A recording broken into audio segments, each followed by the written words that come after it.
Hola, somos el grupo conformado por Melissa Abogado y Cristian Munizaga, presentando la herramienta Apache Spark en la investigación sobre herramientas de Big Data para la materia de Big Data con el profesor Juan Talavera.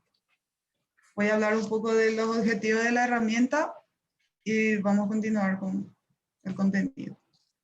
Apache Spark es un framework de computación en clúster open source. Proporciona una interfaz para la programación de clústeres completos con paralelismo de datos implícito y tolerancia a fallos. Se puede considerar como un sistema de computación en clúster de propósito general y orientado a la velocidad. Proporciona APIs en varios lenguajes como Java, Scala, Python y R. Ahora queremos hablar un poco sobre la arquitectura de Spark y que se divide en dos partes, que va a ser el Spark Core y el Spark Tools. En esto le cedo la palabra al compañero. Muy bien, entonces al pensar en la arquitectura de Spark, vamos a concentrarnos primeramente en el core de Spark. Tendríamos primeramente un driver program que es el que va a brindar un Spark context y va a permitir que los programas puedan poder brindar una API para los lenguajes que van a estar generando estas actividades, estas tareas. Recordemos que el propósito de esta herramienta, estamos hablando de Big Data, entonces estamos hablando de que queremos procesar grandes volúmenes de datos y tener respuesta lo más pronto posible para poder que esos datos puedan ser consumidos por herramientas, ya sea para analítica o para servir a tableros o aplicaciones en tiempo real.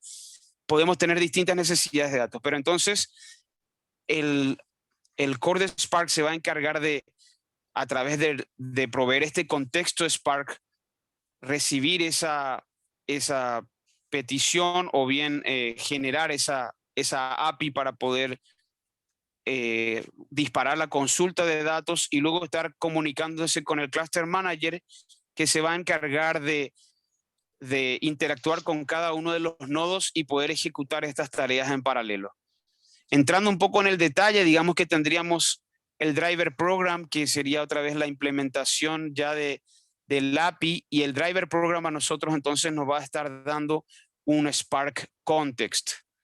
Como para darnos una idea de qué sería esto del Spark context, podríamos pensar tomando como ejemplo en lo que en desarrollo de sistema normalmente sería, por ejemplo, un HTTP context.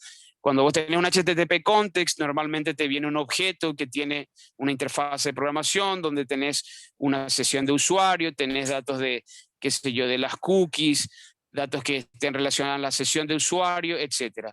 De manera similar, por ejemplo, cuando tenés un database context, tenés una conexión ya creada a la base de datos, tenés una sesión, hay un contexto en el cual está preparada entonces la sesión o la conexión para poder hacer consultas a la base de datos. De manera equivalente, entonces, eso sería el Spark Context. Estar preparados para poder hacer consultas que puedan ser disparadas desde el driver program, pero digamos esas consultas en realidad van a ser llevadas a cabo o van a desembocar en tareas en paralelo que van a estar corriendo a través del Cluster Manager, que se va a encargar de gestionar cada uno de esos nodos, que serían acá los worker nodes, y entonces se va a estar siguiendo una estrategia para poder dividir esa ejecución paralela del trabajo. Básicamente esa es la finalidad de Spark, poder correr esas tareas en paralelo a través del Spark Context y estar brindando esa interfase para poder conectarse con diferentes lenguajes de programación. Ahora vamos a entrar un poco en detalle acerca de otra parte de la arquitectura, que ya sería no el core de Spark, sino herramientas que están construidas sobre el core de Spark, que sería la arquitectura de Spark Tools. Y le va a estar explicando a la compañera. Bueno, por encima del Spark Core hay 4 motores bien preparados que usa Spark para procesar ciertos tipos específicos de datos. Tiene un motor GraphX que soporta la ejecución de grafos en general, el MLlib, que se usa para Machine Learning, el Spark SQL, que se usa para procesamiento de datos estructurados basado en SQL, y el Spark Streaming, que no sé para qué se usa. Exactamente, el Spark Streaming, que sería para poder generar un flujo de información para aplicaciones que normalmente dependen de streaming en tiempo real. Para seguir avanzando un poco, vamos a volver un poco a este detalle de las herramientas que tiene Spark, y sobre todo vamos a entenderlo mejor ahora que veamos cómo se integra Spark con otras herramientas. Primeramente, acá al hablar de integración con otras herramientas, vamos a empezar volviendo a recordar que estamos hablando de que estamos queriendo hacer Big Data en un contexto donde hay un gestor de clúster o un cluster manager, hay varios nodos. Entonces tenemos varias herramientas que nos van a servir aquí como orquestadores. Primeramente teníamos Apache Yarn, luego tenemos Apache Mesos. Resulta que una de estas aplicaciones era la tradicional y luego fue reemplazada por la otra que adquirió mayor desempeño. Entonces, básicamente cayó en desuso la primera herramienta. También se puede usar Kubernetes, que es un gestor de orquestador de nodos, también orquestador de contenedores, se usa mucho con Docker. Se puede usar también para orquestar o funcionar como un cluster manager para la solución de Spark. Y finalmente también podríamos tener un Spark en modalidad standalone, donde es simplemente un solo nodo. Les decíamos hace un momento que, y acá lo que comentaba la compañera, de las posibles capas que tenemos encima de Spark SQL, Streaming, MLlib y GraphX. Y abajo tenemos entonces el Spark Core, que podemos interactuar con diferentes APIs, como ahí nos muestra Scala, Python, Java, R. Y no sé si quieres continuar, compañera, mencionando las capas que están debajo del core. Sí. Acá vale la pena mencionar que Spark mantiene dos APIs en la versión 1.0, que es la RDD, que es Resident Distributed Dataset, todavía no está deprecada y se sigue usando. Y también tiene la versión 2.0 del API, que ya usa otra tecnología para ese caso. Luego, por debajo del core de Spark está el Cluster Resource Manager, que son las herramientas que antes citó el compañero, como Yarn, Meso, Kubernetes, que son los orquestadores, que son los que manejan la comunicación entre todos los nodos del clúster.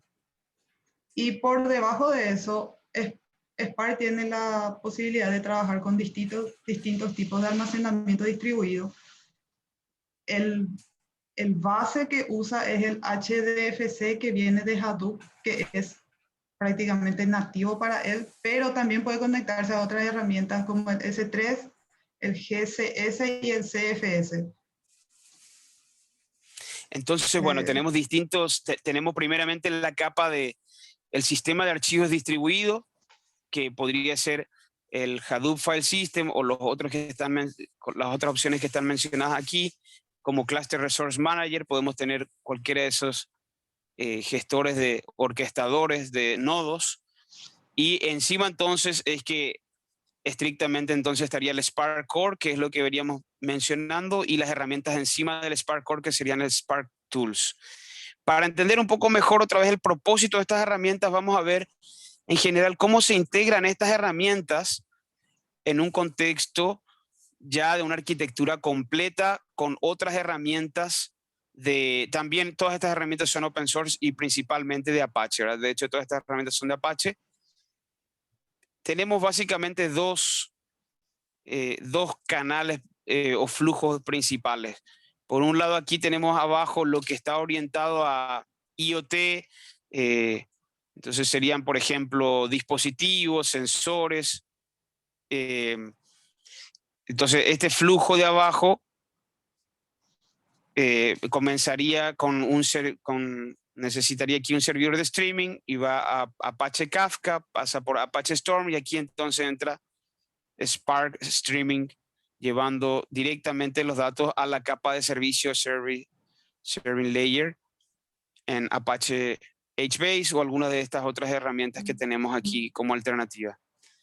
Por otro lado, tenemos, digamos que este sería un streaming processing o procesamiento de streaming, y por otro lado tendríamos lo que sería un batch processing o procesamiento en batch, donde acá tenemos otras fuentes de datos que podrían ser bases de datos tradicionales, datos en la nube como servicio, por ejemplo, en alguna herramienta, en plataforma como servicio, base de datos como servicio, etcétera, o algún API. Y acá tenemos, principalmente para API sería acá, por ejemplo, un web service.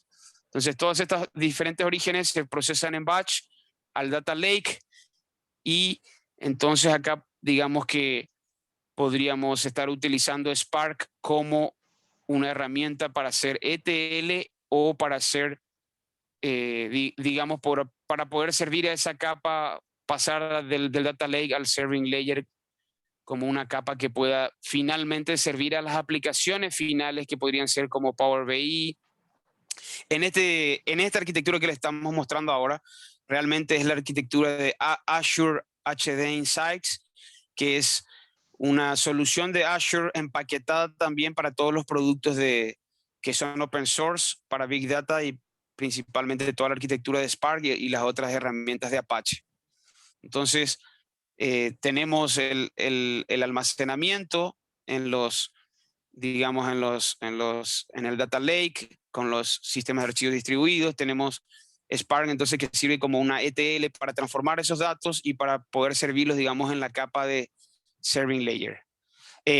Vale la pena mencionar aquí que, tal vez pensando un poco en estas herramientas, Spark SQL, como para tener una idea o compararlo, seguramente muchos conocerán Pandas. Pandas es un software, una herramienta, perdón, de Python, una librería muy utilizada para machine learning o para data mining, para hacer análisis de datos y cruce.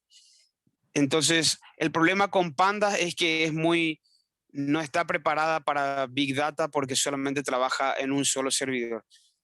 Para eso, entonces, del lado de Spark es que tenemos los Spark Data Frames. Entonces, una librería que se usa mucho en Python, por ejemplo, sería PySpark. Entonces, cuando estamos pensando en Spark SQL, por ejemplo, podríamos estar pensando en PySpark, pero también PySpark, algunos dicen que es muy complicado de usar, y no tanto que sea complicado de usar, sino que muchas veces los analistas de datos empiezan trabajando en Pandas, y hacer una migración a PySpark puede ser complicado. Entonces se inventó una librería que se llama Koalas. Koalas entonces funciona sobre PySpark y permite manejar data frames como los de Pandas y poder hacer consultas entonces con la sintaxis de Pandas, pero en un contexto de nodos distribuidos gracias a Spark. Spark Streaming era lo que comentábamos, por ejemplo, que está preparado para que Apache Kafka le pueda enviar desde sensores, dispositivos, etcétera, y pueda enviar esa información para que sea servida a ya sea una base, a una capa de servicio directamente, que pueda terminar eso en algún tablero. El otro componente era para Machine Learning, y finalmente el componente que está orientado para consultas de grafos. Finalmente, con la madurez de la herramienta, aquí le dejo nuevamente con la compañera. Sí, primeramente Apache Spark fue liberado bajo la licencia BSD, que es Berkeley Software Distribute, ya que se realizó en la Universidad de Berkeley. Luego, una vez que fue donado a Apache, su licencia se modificó a la 2.0. Otra cosa que hay que considerar es que la gente de Berkeley que hizo esta herramienta ahora tiene su propia empresa que se llama Databricks, que es uno de los mayores proveedores de Apache Spark como solución para Big Data. Además, algo que habla de la madurez de la herramienta siempre es la comunidad y los contribuidores. Apache Spark para 2015 ya tenía más de 1000 contribuidores, convirtiéndose en uno de los proyectos más activos de Big Data en open source. Como se puede ver acá, el versionamiento de la herramienta, ve cómo se fue. básicamente por lo menos tiene más de 10 años, ¿verdad? Porque ahí, o alrededor Ujú. de 10 años, si en su versión 0.5 estaba en el 2012, entonces es una herramienta que tiene madurez. Si bien acá teníamos que 3.0 sería el último release, 3.0.1, este año, el mes pasado salió el release del Spark 3.1.1, que ahora mismo está como RC, que es un release candidate próximo para poder ser considerado ya un nuevo release oficial. Acá tenemos algunos de los usuarios más grandes de Panda y uno de sus distribuidores más grandes, como nombré anteriormente, es Databricks, pero hay otras empresas que también son distribuidores y trabajan con esta herramienta, como se puede ver en Acá las imágenes. vemos del lado de distribuidores, vemos Amazon Web Service, vemos IBM, Oracle, y del lado de herramientas exclusivamente construidas para BI, tenemos a Tableau, tenemos Qlik, también tenemos Pentaho, que es una herramienta open source también, aunque creo que fue adquirida por Hitachi, no sé si seguirá siendo open source. Elasticsearch también era una herramienta open source. Hortonworks era el servicio que nos comentaba el profesor, que provee un empaquetamiento de Spark y es el que vamos a estar utilizando en la clase. Y por el lado de usuarios, bueno, las principales empresas del mercado básicamente están usando. Eso básicamente es nuestra presentación. No sé, compañera, si querías agregar algo más. Muy bien, entonces, gracias por su tiempo y hasta la próxima.